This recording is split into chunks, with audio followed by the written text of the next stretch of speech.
Hey everybody, Zach again, newtutorial.com, coming in and making a video for you today. I did that video the other day on Passover, and since I have done that, I have been inundated with emails and comments asking me, Zach, when are you doing your Passover? I want to know the date you're doing your Passover. When are you doing your Passover?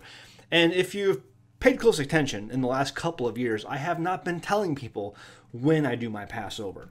And there's reasons for that. The reason I don't tell you when I do my Passover is because I don't want a bunch of Zachites out there saying, well, Zach's doing Passover on this date. That's when I'm doing it because he's right.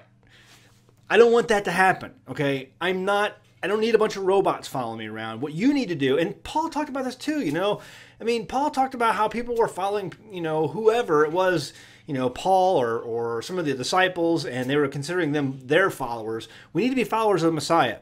And the best way you can do that is by going to, the scriptures and reading and then coming up with your own conviction on something, and then be willing to change your conviction.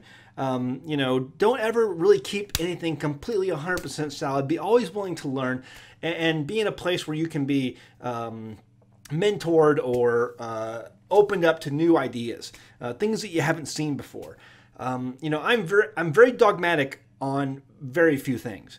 There are some things I will not change on because I think they're solid. But that's only after years of being convinced and studying over some things. And even then, I guess I could be changed on some things, but very little of those few things. But there's a lot of things where I can be changed on. There's a lot of things I know I don't know all there is to know about stuff. So I don't tell people when I'm doing Passover because here's the deal. You need to figure that out. You do. Okay, so you figure out when you need to keep Passover. This requires some research. This requires some study. This requires some reading. Okay, and you can decide whether or not you want to do it the rabbinical way or the sliver way or conjunction way or the equinox way, and there's all kinds of variations of all those.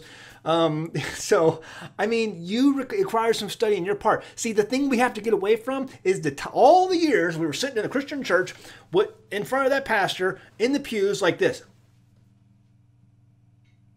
Feed me. Like a bunch of baby birds waiting for mama to come and stick a worm in their mouth. You got to do some stuff on your own. Okay? Seek and ye will find. But you have to seek. That means for some of you, getting off your butt, open up the Bible and start reading it for yourself and stop watching videos like this one. All right? Leave it at that. Go home, read your Bible. I love you guys. I really do. I'm not trying to be mean. Just saying. This requires some study on your part. All right. Go home, read your Bible. Thanks.